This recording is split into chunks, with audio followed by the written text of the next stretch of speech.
Boa noite a todos que estão nesse salão, como aqueles que estão assistindo em casa. Mais uma vez, uma responsabilidade, um privilégio. Gostamos de estar aqui nesse dia, nessa noite já, né?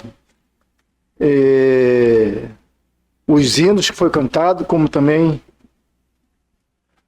acho que já tem a base da palavra do Senhor, já foi falado, os hinos, né? Muito edificantes. E vamos lá abrir nossa Bíblia em Apocalipse capítulo 20. Versículo 10 e 15.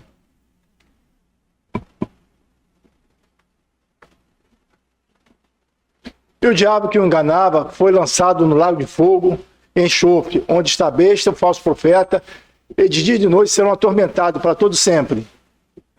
E aquele que não foi achado escrito no livro da vida foi lançado no lago de fogo. Obrigado. Então, o irmão Batista orou, falou sobre hoje, participamos da ceia, mas hoje pode ser o último dia que nós temos nesse salão, anunciando as boas novas da salvação. Hoje pode ser o último dia que nós respiramos. E a pergunta é, aonde vamos passar a nossa eternidade? A Bíblia fala de dois lares, e um lar é com o Senhor, e outro lar é com Satanás no fogo eterno, na perdição. E vemos que a oportunidade que o Senhor tem dado ao ser humano, não é hoje nem ontem, mas é todo dia tendo oportunidade. Desde quando foi formado o primeiro casal, e Adão e Eva, quando o primeiro casal pecou, se rebelou contra o Senhor, o pecado em todo mundo, e como nosso irmão Lucas falou hoje de manhã, a salvação sempre foi pela graça, não por obras.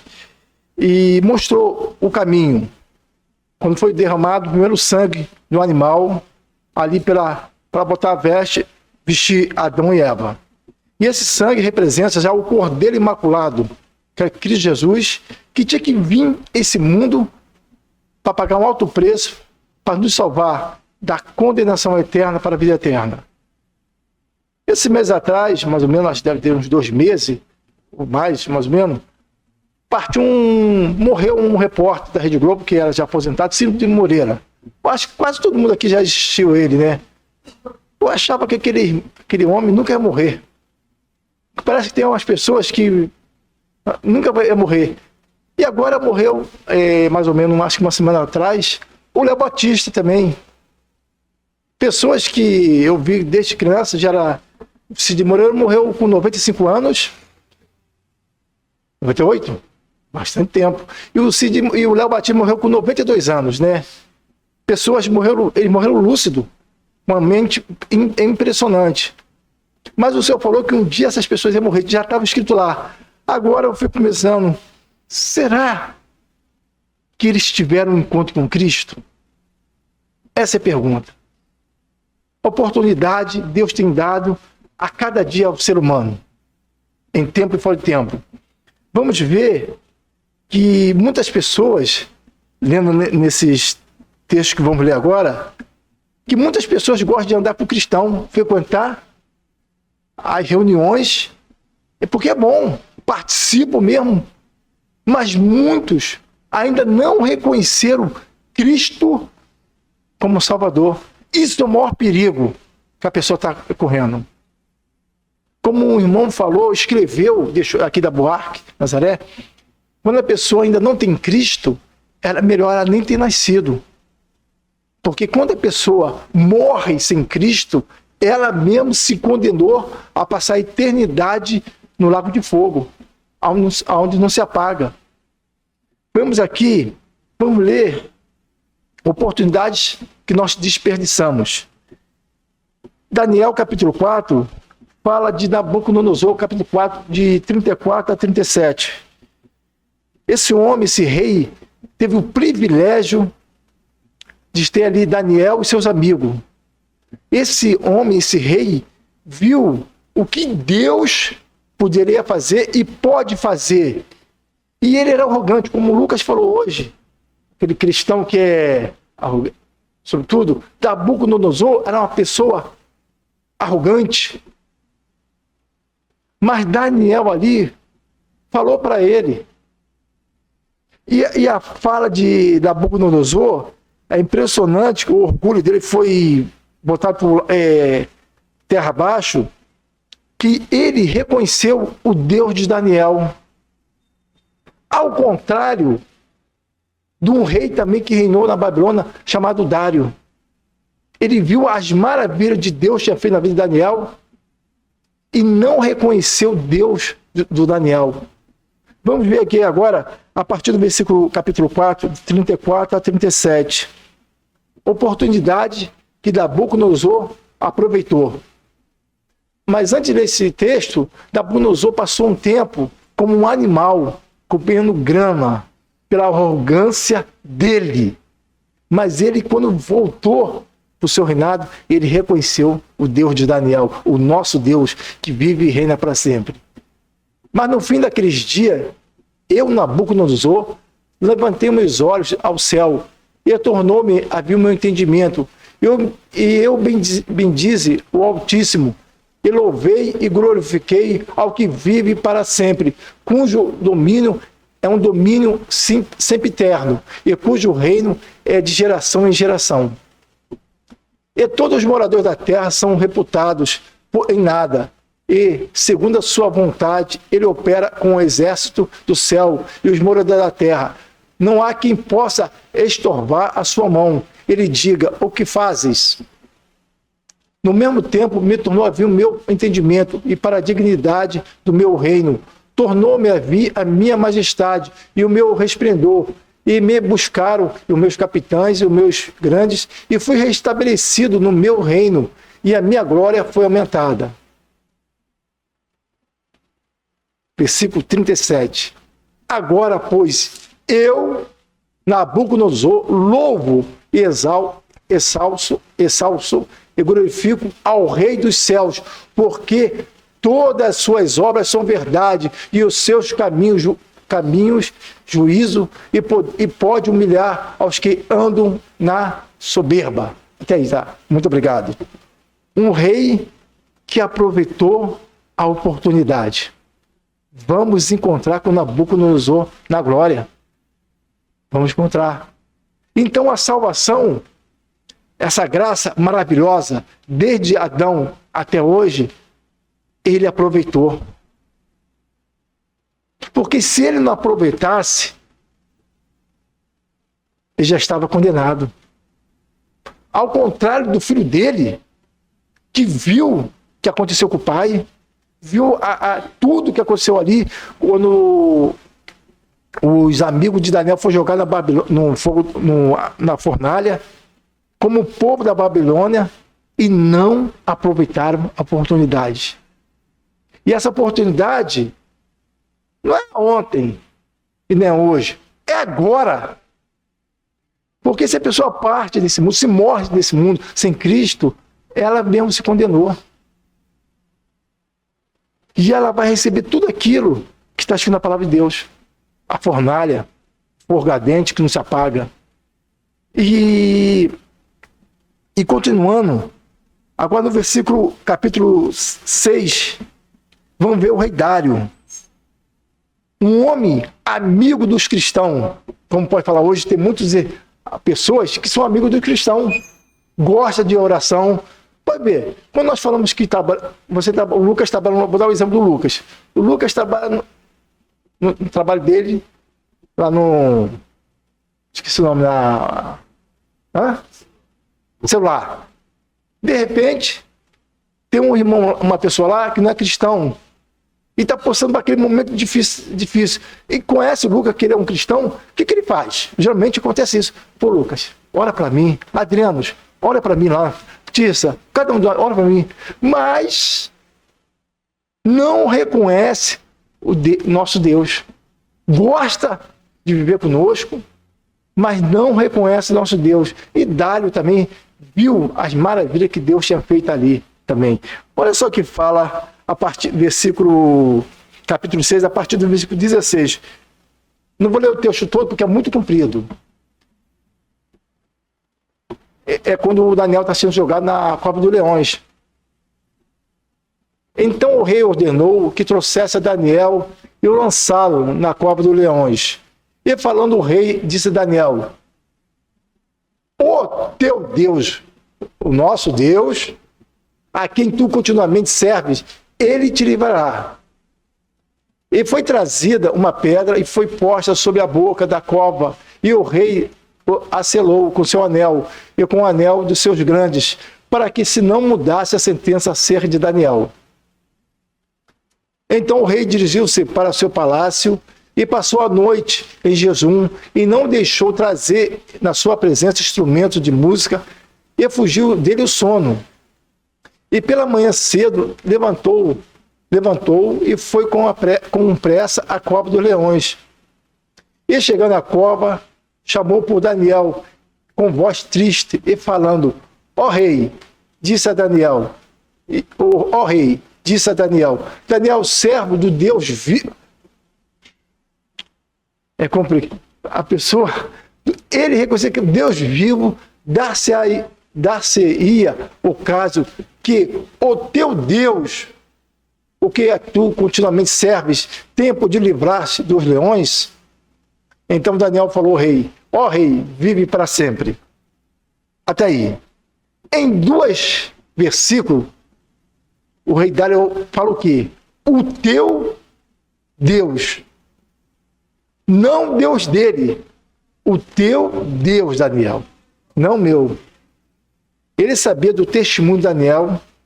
Ele sabia o que Deus tinha feito já com Nabucodonosor. Mas ele mesmo não tem o Deus de Daniel.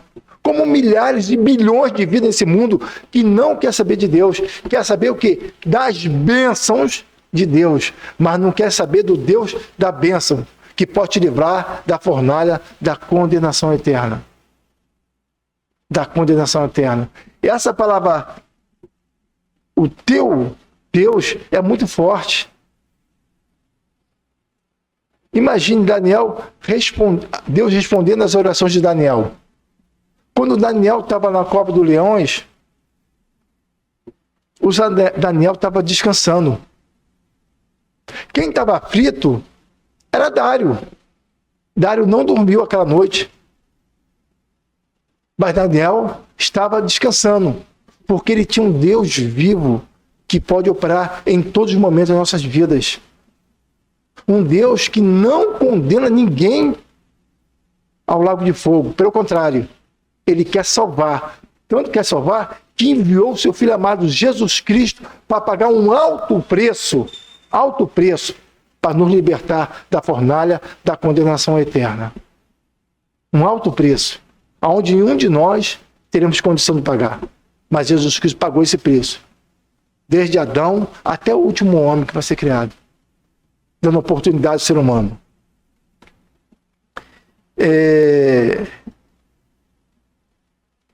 Versículo 25 até 28, fazendo um favor, só para passar a paz, Daniel. Então o rei Dário, agora, pode ser mesmo.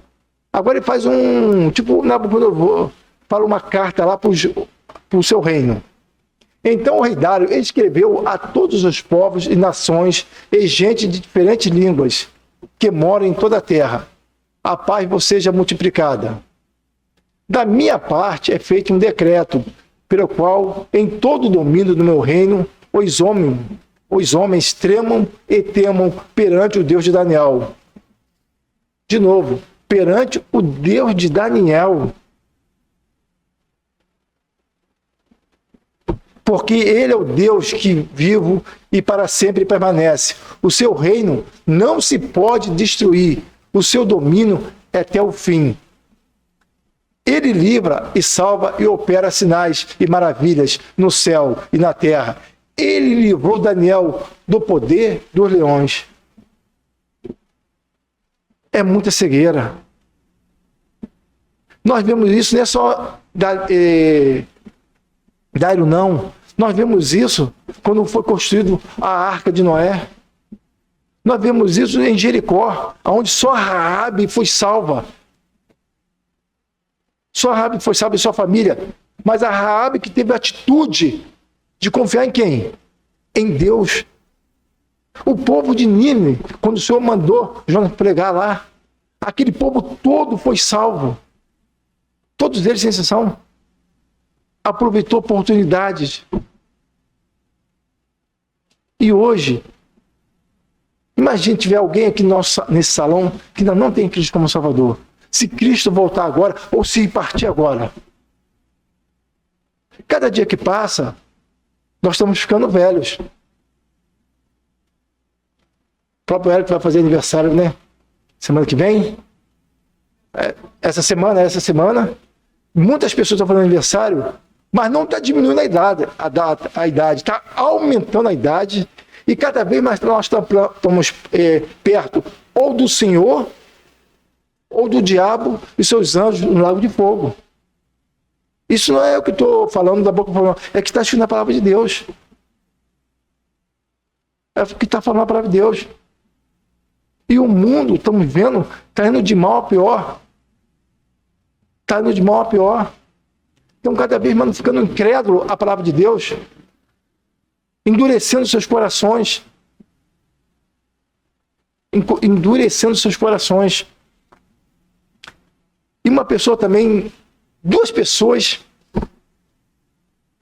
uma teve o privilégio de reconhecer o Deus vivo, né, de Daniel, e a outra não. Duas mulheres que viveram 10 anos com seus maridos, com a sua sogra, o sogro dela já tinha partido, e puderam ouvir do Senhor.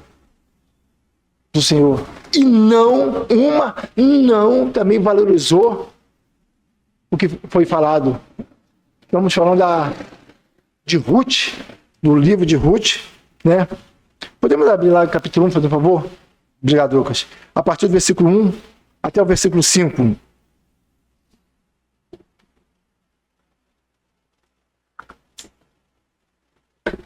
Atenuante. Ninguém vai poder falar que não teve oportunidade. Ninguém.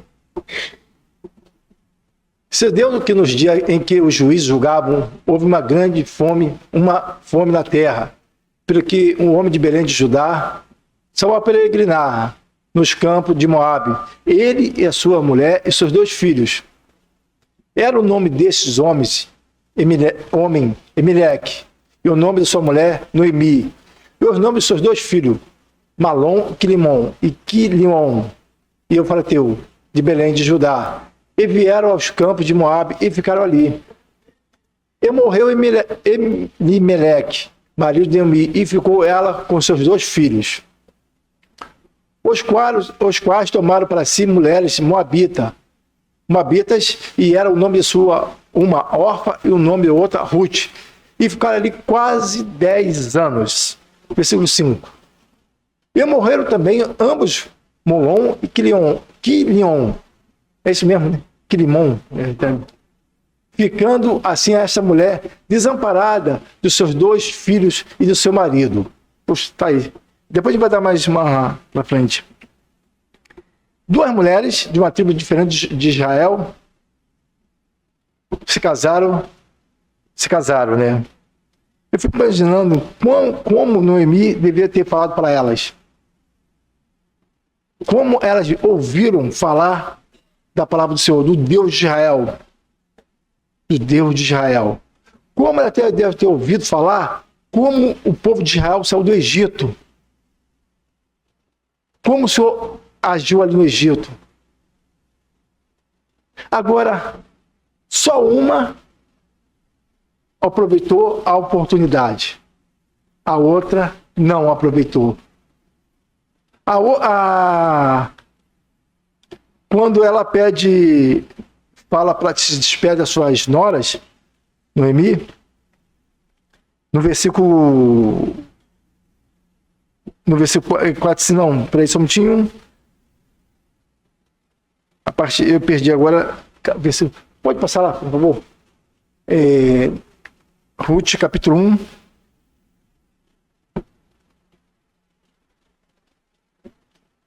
A partir do versículo... aí. E disse Noemi a suas 2 noras: ide, voltai a cada uma à sua casa, e sua mãe e o Senhor use convosco a benevolência como usaste com os falecidos e comigo. O Senhor vos dê que acheis descanso, cada uma assim, em casa do seu marido. E beijando-os, ela levantaram a sua voz e choraram. Só um minutinho, pode deixar aí mesmo. Choraram. Ruth e Orfa, né? Choraram.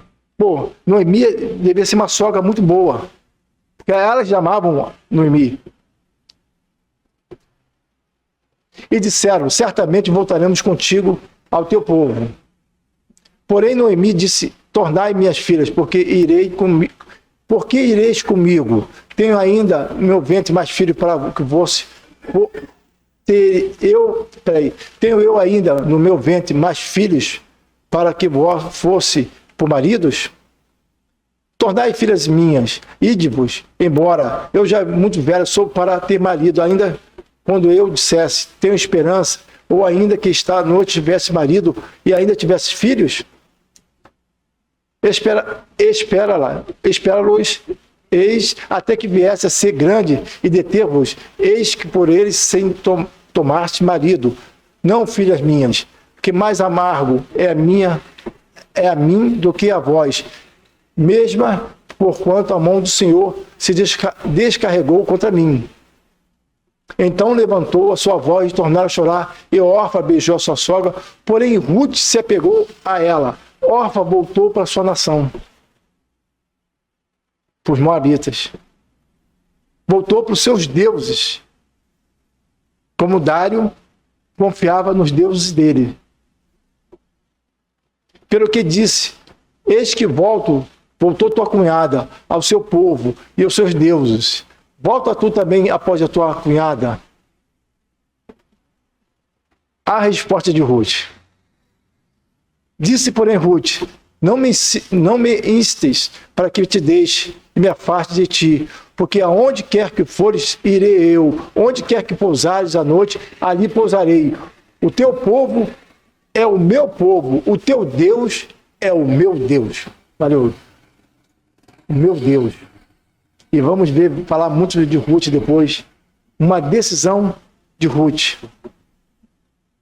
Largou os deuses delas, desse mundo, e seguiu o Deus vivo, o Deus de Israel. Vemos a oportunidade que todos nós temos. Oportunidade dia após dia. E muitas dessas oportunidades nós jogamos no lixo, não valorizamos. Não valorizamos. Como falamos de manhã, dando um relatório lá do ABC, quando aqueles irmãos vão lá fazer trabalho com a Cláudia e o Jaedson, fazer o trabalho com as crianças, com os adolescentes, é para que eles tomem uma decisão. Quando é pregado o evangelho aqui, como em toda a parte do mundo, é porque se há pessoas que ainda não têm um encontro com Cristo, que possa vir tomar uma decisão ao lado de Cristo. Porque nós sabemos que, para a palavra de Deus, que todo aquele que não toma essa decisão já está condenado. Mas não é eu nem nenhum que está condenado aqui, não. Ele mesmo está se condenando. A condenação para a eternidade. Eles mesmos estão se condenando.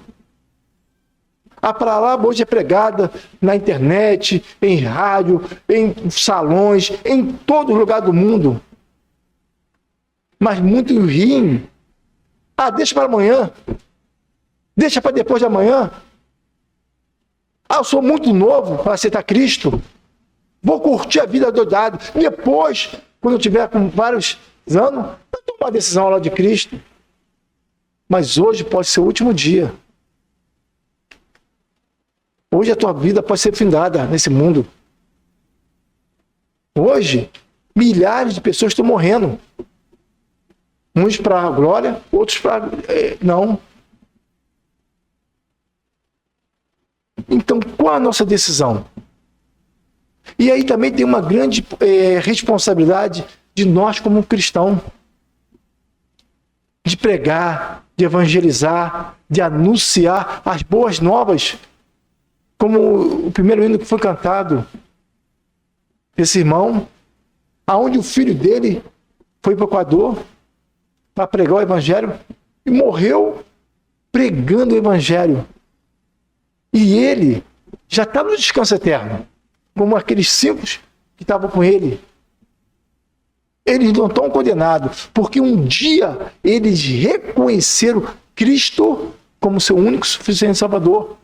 Como Ruth reconheceu, como Raabe reconheceu. E já terminando, vemos aqui em João 14, versículo 6, que mostra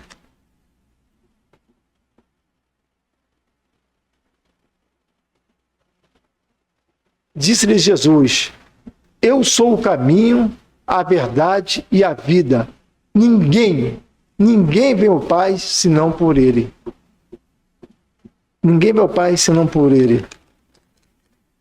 Versículo 3,16, João 3,16, é um dos versículos mais conhecidos na palavra de Deus.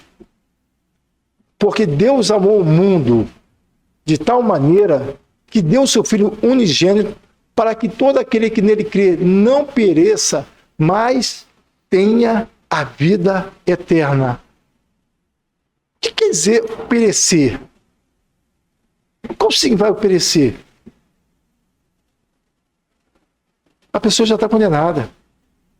Não tem mais nenhuma esperança. Quando fala ali daquela parábola do rico e o pobre, Lázaro, quando Lázaro partiu, morreu, foi para o seio de Abraão. Mas quando o rico morreu, não é porque ele era rico que ele foi para o tormento, não. Foi porque ele não reconhecia Deus como Salvador. Ele não reconhecia o nosso Senhor. E ele lá no tormento, ele fala, Abraão, pede Lázaro que more o dedinho aí, ó, e more minha língua. Não tem como. É de eternidade a eternidade. Eu fico tentando imaginar o que é esse sofrimento no fogo eterno. Eles vão ter consciência das oportunidades que eles ouviram e jogaram para fora. Jogaram fora. Oportunidades que não voltam mais. Oportunidade que Deus deu a ele através do seu Filho amado Jesus Cristo, que pagou um alto preço, que veio a esse mundo, nasceu nesse mundo, foi crucificado nesse mundo e morreu para o meu pecado, para os nossos pecados, para o pecado do mundo todo. E nós não valorizamos. Aí tem essa mentira que nós gostamos de escutar. Vamos dar um jeitinho. Não tem um jeitinho. É o Senhor ou não? É o Senhor ou não? Nessa revista do irmão André deixou, ali tem uma senhora que partiu com 96 anos. Ela se converteu com 85 anos. Cara, foi fantástico. Imagina se ela não tivesse convertido. Ela se converteu com 85 anos e partiu com 96 anos. É uma vitória. Quando tem velório, eu acho o melhor momento para pregar o evangelho. Que ali você vê a realidade do ser humano. Quando é um cristão que parte, poxa, é uma alegria.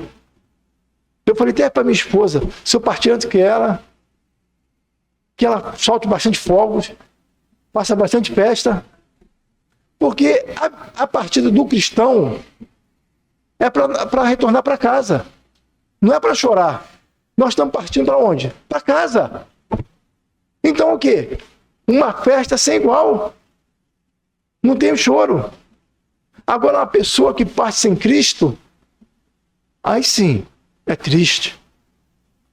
É triste ver quando um familiar nosso parte sem Cristo, como um vizinho nosso morre sem Cristo, quando um amigo nosso parte sem Cristo. Isso é tristeza. Agora, quando um cristão parte, É uma alegria. É uma festa no céu, que ele está voltando para casa. Casa celestial.